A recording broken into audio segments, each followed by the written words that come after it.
ಶಾಲಾ ಶಿಕ್ಷಕರ ವರ್ಗಕ್ಕೆ ಸರ್ಕಾರ ಇದೀಗ ಗುಡ್ ನ್ಯೂಸ್ ಅನ್ನ ಕೊಟ್ಟಿದೆ. ಹೊಸ ವರ್ಷದ ಹೊತ್ತಲೇ ಗುಡ್ ನ್ಯೂಸ್ ಅನ್ನ ಕೊಟ್ಟಿದೆ ಸರ್ಕಾರ. ಸರ್ಕಾರಿ ಶಾಲಾ ಶಿಕ್ಷಕರ ವರ್ಗಕ್ಕೆ ಇದೀಗ ಗುಡ್ ನ್ಯೂಸ್. ಹೊಸ ವರ್ಷದ ಹೊತ್ತಲೇ ಸರ್ಕಾರಿ ಶಿಕ್ಷಕರಿಗೆ ಸಿಹಿ ಸುದ್ದಿಯನ್ನ ಕೊಟ್ಟಿದೆ ಸರ್ಕಾರ. ಸರ್ಕಾರಿ ಪ್ರಾಥಮಿಕ ಶಾಲೆಯ ಶಿಕ್ಷಕರಿಗೆ ಬಡ್ತಿ ಭಾಗ್ಯ. ಬರೋಬ್ಬರಿ 2,000 ಶಿಕ್ಷಕರು ಎಚ್ಎಂಗಳಾಗಿ ಬಡ್ತಿಯನ್ನ ಮಾಡಿಕೊಂಡಿದ್ದಾರೆ. ಜನವರಿಯಲ್ಲಿ ಕೌನ್ಸೆಲಿಂಗ್ ನಡೆಸಲು ಸರ್ಕಾರ ಸಿದ್ಧತೆಯನ್ನ ನಡೆಸಿದೆ. 3 ವರ್ಷಗಳಿಂದ ಕಾದಿದ್ದಂತ ಮುಖ್ಯ ಶಿಕ್ಷಕರಿಗೆ ಸಿಹಿ ಸುದ್ದಿ ಇದು. ಮೊದಲು ಶಿಕ್ಷಣ ಇಲಾಖೆಯಿಂದ ಶ್ರೇಷ್ಠತಾ ಪಟ್ಟಿ ಪ್ರಕಟವನ್ನ ಮಾಡಲಾಗುತ್ತೆ. ಇಡಿಎಸ್ ತಂತ್ರಾಂಶದಲ್ಲಿ ಶಿಕ್ಷಕರ ಮಾಹಿತಿ ಪರಿಶೀಲನೆಯನ್ನ ಮಾಡಲಾಗುತ್ತೆ.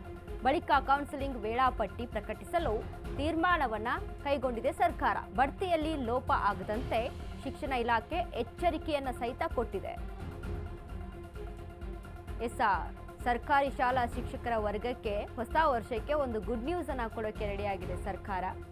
ಬಡ್ತಿ ಭಾಗ್ಯವನ್ನ ಕೊಡೋಕೆ ರೆಡಿಯಾಗಿದೆ. ಸರ್ಕಾರಿ ಪ್ರಾಥಮಿಕ ಶಾಲಾ ಶಿಕ್ಷಕರಿಗೆ ಇದೀಗ ಸಿಗಲಿದೆ ಬಡ್ತಿ ಭಾಗ್ಯ.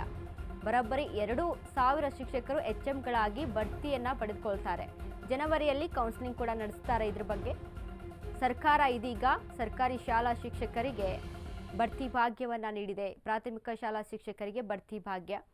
ಸೊ ಯಾರ್ಯಾರೆಲ್ಲ ಕಾದಿದ್ರೋ ಇವರಿಗೆಲ್ಲ ಗುಡ್ ನ್ಯೂಸ್ ಇದು. ಮುಖ್ಯ ಶಿಕ್ಷಕರು ಯಾರ್ಯಾರು ಇದ್ರೋ ಅವರಿಗೆಲ್ಲರಿಗೂ ಕೂಡ ಗುಡ್ ನ್ಯೂಸ್. ಒಂದು ರೀತಿಯಾಗಿ ಹೊಸ ವರ್ಷಕ್ಕೆ ಉಡುಗೊರೆಯನ್ನ ಕೊಡ್ತಾ ಇದೆ ಶಿಕ್ಷಕರಿಗೆ ಅಂತ ಹೇಳ್ಬೋದು ಸರ್ಕಾರ. ಯಾಕಂದ್ರೆ ಶಿಕ್ಷಕರ ವೃತ್ತಿಯನ್ನ ಗುರು ವೃತ್ತಿಯನ್ನ ನಾವು ಸಾಕಷ್ಟು ಗೌರವಿಸಬೇಕಾಗುತ್ತೆ. ಯಾಕಂದರೆ ಅವರಿಗೆ ಒಂದು ಏನು ಸಂಬಳದ ವಿಚಾರದಲ್ಲಿ ಆಗಿರ್ಬೋದು ಅಥವಾ ಇನ್ನಿತರ ವಿಚಾರದಲ್ಲಿ ಕೂಡ ತುಂಬ ಒಂದು ರೀತಿಯಾಗಿ ಕಡಿಮೆ ಸಂಬಳ ಸಿಗುವಂಥದ್ದಾಗಿರ್ಬೋದು, ಈ ರೀತಿಯಾಗಿ ಅನುಭವಿಸ್ತಾ ಇರ್ತಾರೆ.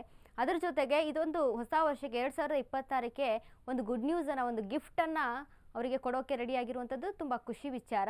ಸೊ ಪ್ರಾಥಮಿಕ ಶಾಲಾ ಶಿಕ್ಷಕರಿಗೆ ಸಿಗ್ತಾ ಇರುವಂತಹ ಭಾಗ್ಯ ಇದು, ಬಡ್ತಿ ಭಾಗ್ಯ. ಯಾರ್ಯಾರು ಮುಖ್ಯ ಶಿಕ್ಷಕರಿದ್ರೋ, ಯಾರ್ಯಾರು ಕಾದು ಕುಳಿತಿದ್ರೋ ಅವರಿಗೆಲ್ಲ ಒಂದು ರೀತಿಯಾಗಿ ಹೆಚ್ಚಿನ ಒಂದು ಬಡ್ತಿ ಭಾಗ್ಯವನ್ನು ಕೊಡೋದಕ್ಕೆ ಸರ್ಕಾರ ರೆಡಿಯಾಗಿದೆ.